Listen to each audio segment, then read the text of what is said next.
1 year since Israel began the 51-day war on Gaza, it called Operation Protective Edge. By the end, more than 2,200 Palestinians were killed, the vast majority civilians. On the Israeli side, 73 people were killed, 67 of them soldiers.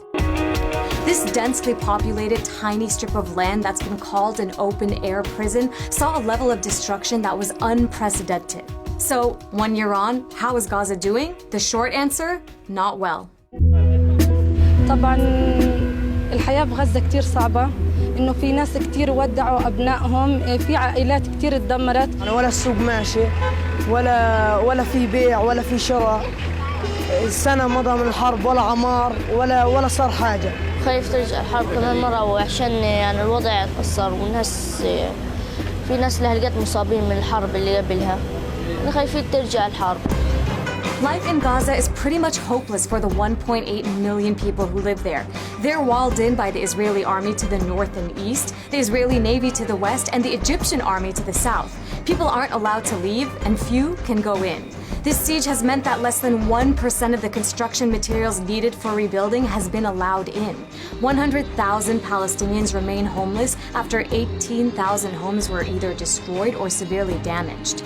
At this rate, it would take 100 years for Gaza to be rebuilt, assuming there aren't any more wars. And the billions of dollars in aid pledged by foreign governments have, for the most part, remained, well, pledges. The economy is in shambles. Exports are virtually banned, and imports are very limited. According to the World Bank, Gaza has the highest unemployment rate in the world.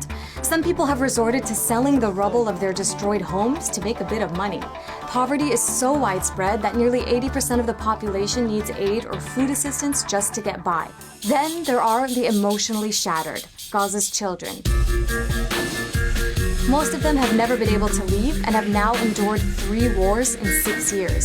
In last year's war, some 551 kids were killed in Gaza and more than 3,400 were injured. And even though the war is technically over, their trauma isn't. 3 in 4 kids show signs of severe emotional distress, including regular bedwetting and nightmares. So, given all the lives lost and homes, schools, and hospitals destroyed, who's been held accountable? No one. In some instances, the Israeli military has investigated itself and then cleared itself of any wrongdoing. This includes the attack that killed 4 young boys playing soccer on the beach. More recently, a UN report found that both Israel and Palestinian militant groups may have committed war crimes. That report is headed to the International Criminal Court, and a case might be brought against the Israeli leadership. But in terms of accountability in the short term, there's not much reason to be optimistic. Meanwhile, Gaza's residents are living amid the rubble and despair, wondering how much more they'll have to endure.